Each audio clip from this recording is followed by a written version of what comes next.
Entonces, como esta semana es semana de oración y no hay que poner papelitos para que ustedes estén centrados en lo que dicen en la iglesia, entonces el próximo lunes les pongo el otro, o sea, el papelito, les voy acumulando los temas, ¿sale?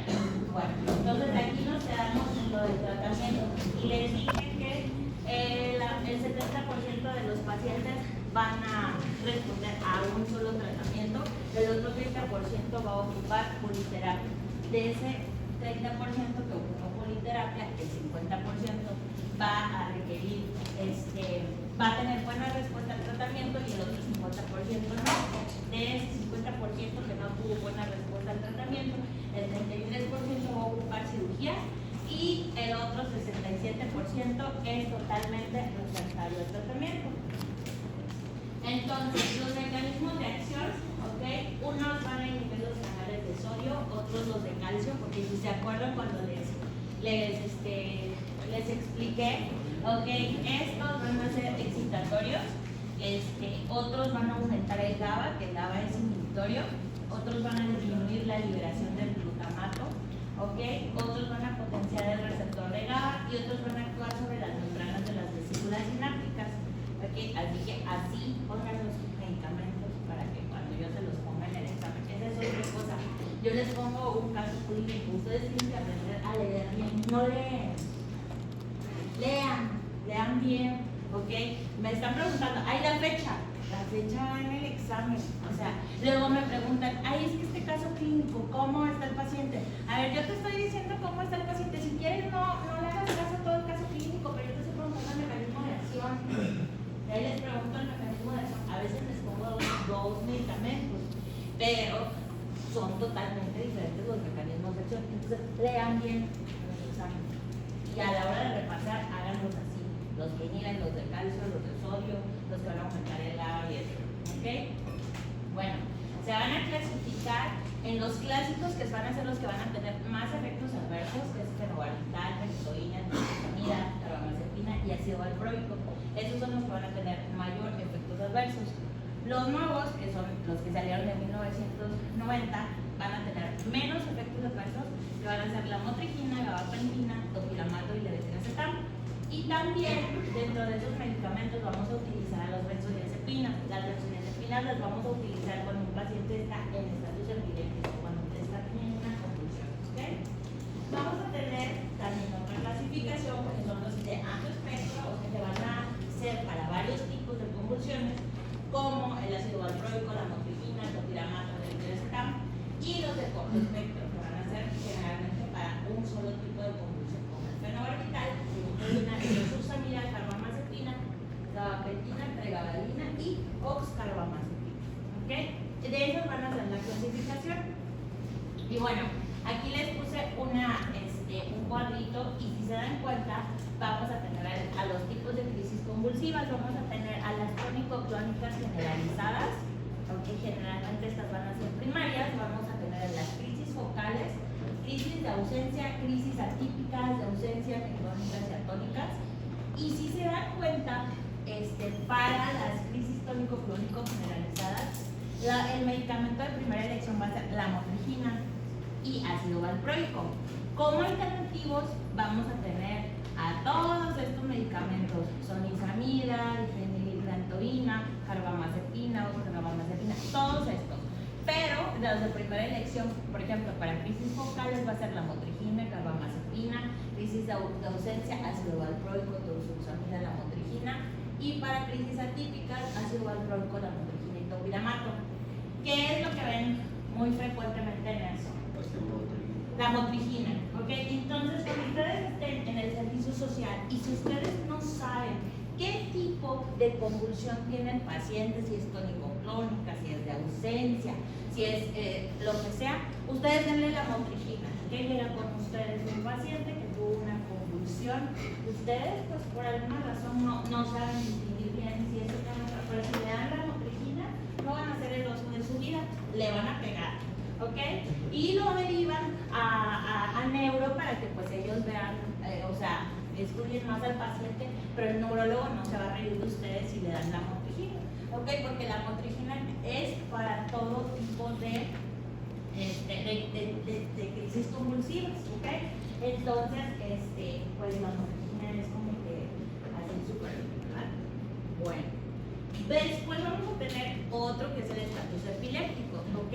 Es un paciente que llega con ustedes a urgencias y está convulsionando y no deja de funcionar. Entonces, si llega con ustedes, ¿qué van a hacer? Pueden utilizar estos dos tipos de benzodiazepinas. Generalmente el que más se recomienda es el diazepam, pero si no tienes diazepam le pueden poner midazolam. Acuérdense que el diazepam pues habla un poquito, aunque en el caso de que el paciente esté en estatus epiléptico, pues no va a, o sea, la sobredosis, ¿verdad? O sea, lo que queremos es que se le quite el estatus epiléptico. Entonces, le van a aplicar ya sea intramuscular o intravenoso en adultos de 0.2 a 0.3 miligramos por kilo y en niños 0.2 miligramos por kilo y de máximo 5 miligramos si son menores de 10 años y si son mayores de 5 años, máximo 10 miligramos, ¿ok? Entonces, llega allí, la persona está convulsionando, ustedes le ponen una dosis de diazepam y se esperan 10 a 15 minutos. En ese tiempo, o sea, se supone que en lo que haga el efecto del diazepam, la crisis convulsiva se va a acabar. Pero si por alguna razón pasan 10 a 15 minutos y vuelve la crisis convulsiva, vuelven a repetir la dosis, ¿ok? Si por alguna razón repiten la dosis a los 10 a 15 minutos y no para la crisis convulsiva, le van a aplicar fenitoína, ¿ok? 100 miligramos intravenoso, ¿ok? Y esperan. Si persiste la convulsión, tienen que inducir a ese paciente a coma. Entonces, yo no sé si ustedes han escuchado que pues algún paciente que no sé qué o algún conocido que tenga que convulsione y que no, pues es que no dejaba de convulsionar y lo intubaron, está intubado, lo inducieron a coma. Pues sí, porque no, el cerebro, si se acuerdan cuando les dije al inicio, andaba así con las descargas eléctricas y pues sigue convulsionando el paciente, entonces mejor que haces, pues lo induces a coma, en lo que el cerebro se tranquiliza un poquito y ya ves después cómo reacciona este paciente. Pueden usar diazepam o pueden usar también midazolam, 5 miligramos intramuscular o si pesa entre 3 y 40 kilos o 10 miligramos si pesa más de 40 kilos como dosis única. En niños, 0.2 miligramos por kilo por dosis. ¿Okay? A veces los pacientes pues están en crisis convulsiva y obviamente van a llegar canalizados, entonces como a veces se están moviendo puede ser difícil y por alguna razón no pueden canalizar a la persona, pueden dárselo también nasal, el midazolam se lo ponen, ¿ok? Y como hay vasitos se va a absorber o también puede ser o sea, vía oral o por debajo de la lengua, porque al haber vasos ahí se va a absorber muy bien el medicamento, ¿ok? Por alguna razón. Entonces, el estatus epiléptico, sí les pongo un caso en el examen, que llega un paciente convulsionando y qué es lo que tienen que hacer, y luego les pongo que si ya le pasaron 2 dosis de midazolam y no respondió, ¿qué van a hacer? Pues le ponen fenitoína, y si a pesar de que le pusieron fenitoína persiste, pues ya lo inducen a coma. ¿Okay? El ácido valproico, va a inhibir los canales de sodio y de calcio, todo tipo de crisis epilépticas, menos la eficaz en las crisis focales. La toxicidad va a provocar problemas gastrointestinales, también va a haber aumento de peso, alopecia, amenorrea, trombocitopenia y hepatotoxicidad. Se inicia con una dosis de 15 miligramos por día y se divide cada 8 o 12 horas. O sea, cada 3 o cada 2 veces al día. Posteriormente se puede aumentar de 5 a 10 miligramos por kilo por día, dividido cada 8 a 12 horas, en 2 a 4 semanas hasta alcanzar el efecto terapéutico. Si se acuerdan, les dije que estos medicamentos van a tener una línea muy delgada entre el efecto terapéutico y su efecto tóxico. Entonces, hay que tener mucho cuidado con estos pacientes, ¿okay? Por eso lo van a ir aumentando de poco a poquito hasta el efecto deseado. Una concentración eficaz sería entre 50 a 100, 80 es alta de eficacia, pero mayor de 100 ya es una dosis tóxica. Viene en jarabe de 250 miligramos en 5 mililitros.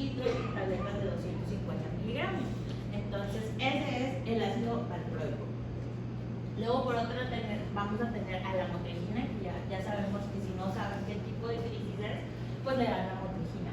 Este va a inhibir la liberación de glutamato, va a inhibir también a los canales de sodio, crisis parciales, de trastorno tónico-clónico generalizadas, síndrome de Lennox-Gastaut, crisis de ausencia atípicas. La toxicidad son mareo, ataxias, visión doble. También pueden hacer coagulación intravascular diseminada o síndrome de Stevens-Johnson. En adultos se inicia con 25 miligramos por día por 2 semanas y luego se incrementa a 50 miligramos por 2 semanas más. Y a partir de la quinta semana se administran dosis de mantenimiento de 100 a 200 miligramos al día o dividido cada 12 horas. Y pues en niños la van a iniciar de una manera diferente. Las tabletas vienen de 25 y de 100 miligramos. Luego tenemos a la carbamazepina. Estos van a inhibir a los canales de sodio.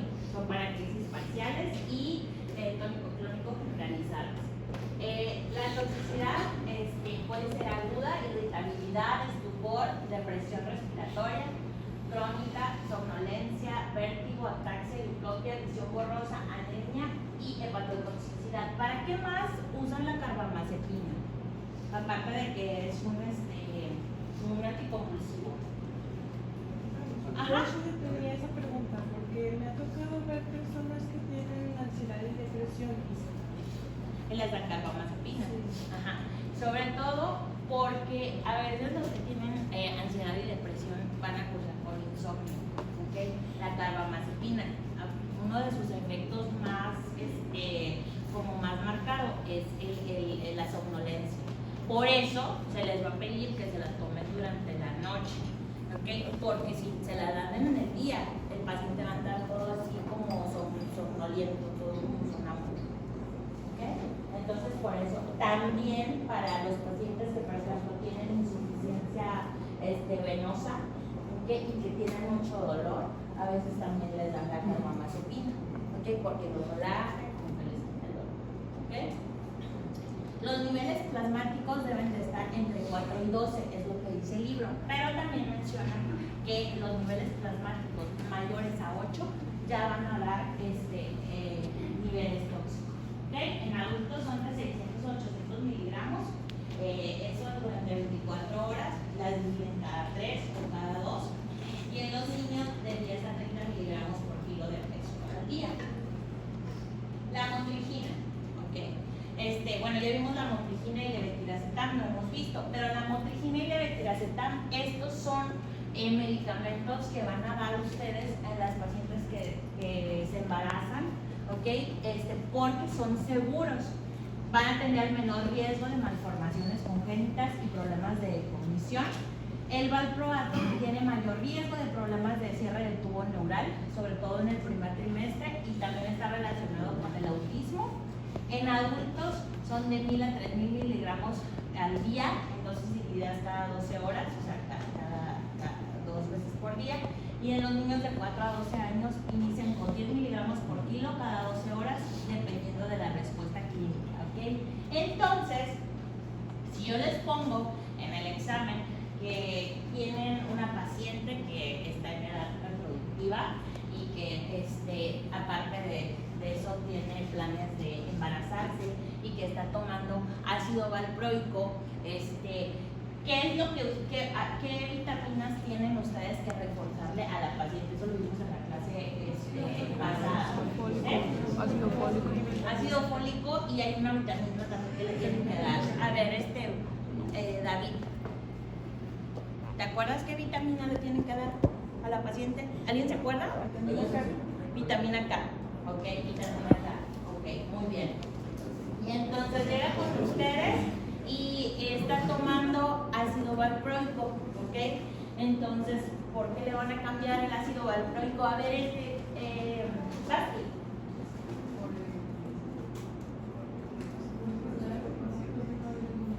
Ajá, ¿qué le vas a dar entonces?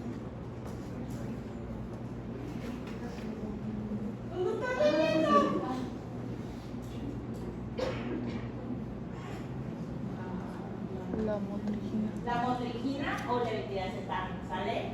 Entonces, eso tienen que tomar en cuenta. ¿Vale? Entonces, aquí terminamos con los anticonvulsivos, ¿sale? Y entonces todavía tenemos, ¿a qué hora termina este periodo? Ok. Entonces en 15 minutos empezamos de una vez lo otro, porque si no, se les va a ir acumulando más.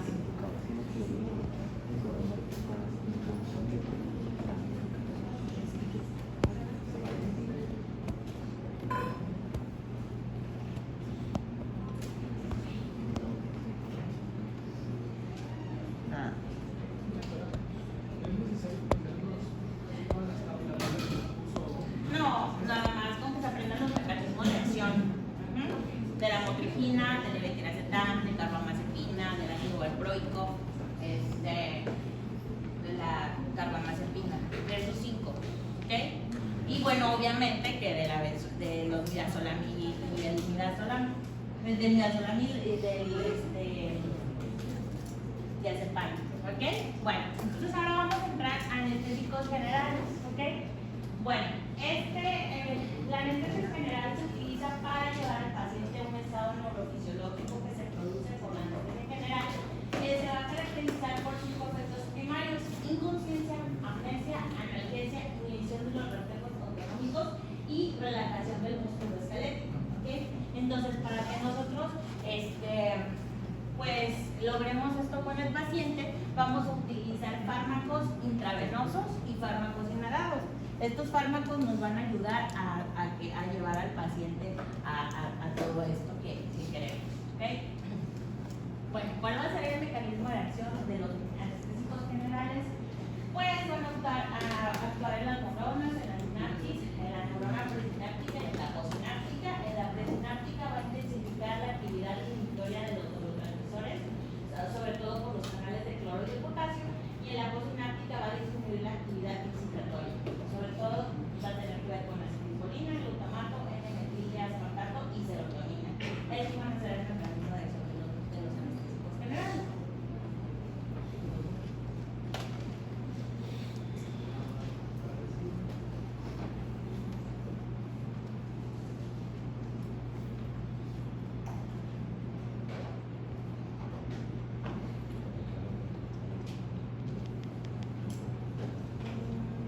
¿Alguien tiene el rescate?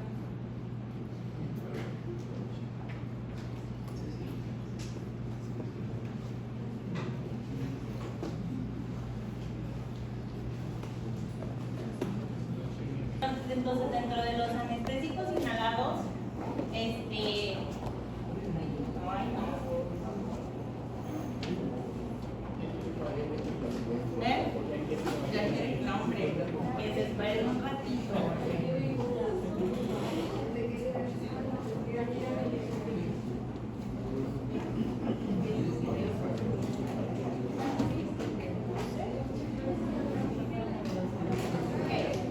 Bueno, dentro de los anestésicos inhalados vamos a tener a estos gases, ¿ok? Vamos a tener a cebuflorano, alostano, enflorano, isoflorano y desflorano, ¿ok? Estos van a ser volátiles, van a tener presiones de vapores bajas y altos puntos de ebullición, por los que son líquidos a temperatura ambiente. Entonces, cuando ustedes vayan al quirófano, sean un poco curiosos, porque yo sé que la mayoría, y a mí también me pasaba, ¿no? Iba uno a una cirugía y pues uno quería ver la cirugía y realmente el resto no le importaba, pero en aquí ya se les puse, por ejemplo, el sevoflurano, ese como dice a temperatura ambiente está líquido. Cuando ustedes ponen ese anestésico en el vaporizador, que estos son los vaporizadores que están en una máquina de anestesio, pues sale líquido. Si por alguna razón no le atinan bien al huequito del vaporizador y se les cae, el sevoflurano se cae, igual que el isoflurano y el florano y todos estos medicamentos, y los van a sentir ustedes como frío, inmediatamente se evapora, ¿ok? Porque pues es un gas que va a inhalar al paciente.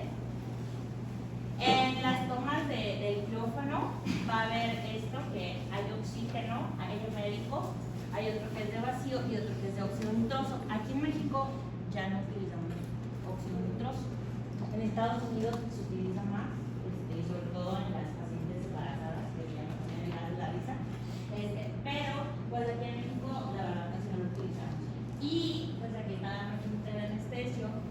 va a tener estos sensores que son niveles donde está igual oxígeno, aire médico y óxido nitroso.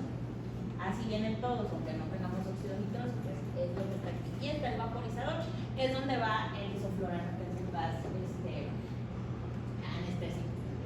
También vamos a tener, aparte de los inhalados, vamos a tener los gaseosos, que dentro de los gaseosos nada más va a estar el óxido nitroso o el xenón, pero les digo, el óxido nitroso que lo utilizamos para tener presiones de vapor alta y bajos puntos de ebullición, por tanto se van a mantener estos en estado gaseoso a temperatura ambiente. No, no, y el óxido nitroso, hay algunos lugares donde a lo mejor lo tienen como los doctores que ya son muy viejitos y que lo utilizan. A mí ya no me tocó, aunque tuve maestros muy viejitos, pero con quienes disfrutar nunca hubo. Y de aquí, la verdad es que no. Y el xenón menos. No, los inhalados. Ajá. Y sobre todo, y de los inhalados, lo que utilizamos más es el sevoflurano o el pulsoflurano, el desflurano más o menos. ¿Okay? Bueno, entonces los anestésicos inhalados van a ser captados a través del intercambio de gases en los alvéolos del pulmón. La captación desde los alvéolos va a llevar a la sangre y luego los va a distribuir y se deberá dividir en distintos sitios efectores. Que esto va a tener que ver con la cinética de los agentes inhalados. Cómo se va a captar y cómo se va a distribuir. La fuerza motriz para la absorción en el organismo de un anestésico inhalado es la relación entre la concentración inspirada, que va a haber una mezcla de gases, y la alveolar. Entonces, a mayor concentración inspirada, que la vamos a tener como FI, va a haber mayor concentración alveolar, que va a ser la FA. Eso va a hacer que el paciente tenga una inducción rápida, adecuada durante entre las presiones parcial inspirada y alveolar. La inducción es cuando el paciente, pues, ustedes tienen al paciente despierto, lo quieren inducir, entonces empieza a entrar en un plano anestésico. Se empieza a dormir. La concentración alveolar y la concentración inspirada, entre más cerca de uno esté, más rápido el paciente se va a empezar a dormir. A mayor ventilación y frecuencia respiratoria va a haber una mayor inducción. Pero también va a haber una mayor respuesta a agentes solubles que los más solubles. Y vamos a ver esta concentración que va a ser coeficiente de partición, que es entre la sangre y el gas. Y cuando el agente anestésico es mayor de 1, pues más rápido va a alcanzar su efecto. Aquí les voy a poner una tablita que viene en su libro. Entonces aquí tenemos a todos los agentes inhalados: óxido nitroso, desflurano, sevoflurano, isoflurano, flurano y alotano. Y vamos a tener el coeficiente de partición de gas, que es lo del sangre de gas.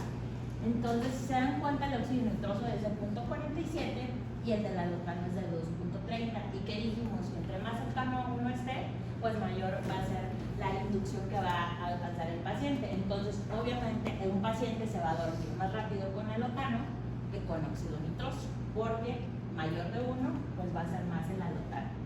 Aquí les voy a enseñar una tablita para que no se la vuelvan tanto. Aquí tenemos la relación de ventilación-inducción.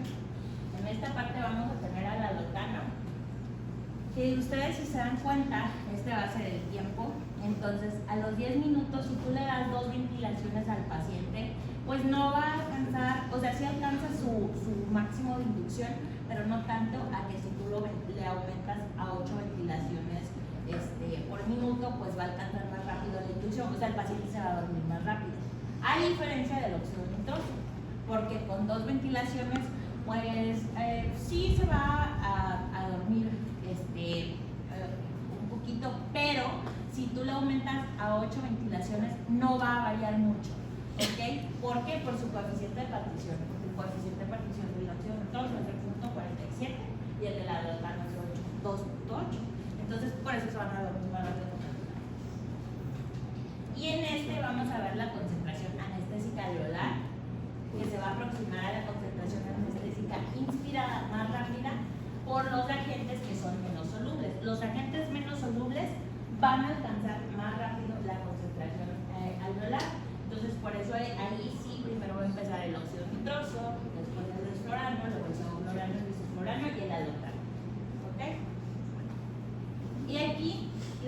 les puse una gráfica. Esta es de, bueno, no les dije de esto. En esta tablita también vamos a tener la concentración alveolar mínima, ¿ok? Esa concentración alveolar mínima es lo que uno debe de alcanzar, eso te lo dice tu máquina de anestesio, para que el paciente, el 50% de los pacientes no se muevan con ese gas, ¿ok? Entonces, si se dan cuenta, aquí pongan atención en el sevoflurano, que el match es de 2, ¿ok? Entonces, aquí les puse un monitor de una cirugía. Entonces, el match lo vamos a ver aquí, en esto. Si se dan cuenta, era de 2, digo, ya llevaba 1 hora con 17 minutos. El match es de 2.9, entonces la probabilidad de que el paciente se te despierte durante la anestesia, pues es poca, porque ya tiene 2.9. Conforme va pasando el tiempo, el match va aumentando. Aquí ya lleva 1 hora 56 y el match va subiendo a 3.4. ¿Ok? Y ya cuando más tiempo, aumenta más el match, ¿ok? La concentración alveolar mínima para que el paciente no se te despierte. ¿Cómo se van a eliminar estos medicamentos? Pues va a ser por la ventilación. Entonces, para que tú elimines el medicamento del paciente, vas a hiperventilar. El metabolismo va a ser en el hígado, pero sobre todo el que se va a metabolizar más en el hígado va a ser el alotano, el que se va a metabolizar menos va a ser el enflurano, y el menos el sevoflurano, el menos el isoflurano, menos el desflurano, y el que casi no se va a metabolizar en el hígado va a ser el óxido nitroso. Entonces, cuando uno despierta a un paciente que está con anestesia general, ya cuando el cirujano, yo cuando el cirujano ya está cerrando, le cierro al gas y más o menos se llevan unos 10 minutos cerrando. Entonces, dependiendo de lo que sea, ¿no? En esos 10 minutos el paciente solito va a empezar a eliminar el gas y ya pues, se va a despertar más rápido.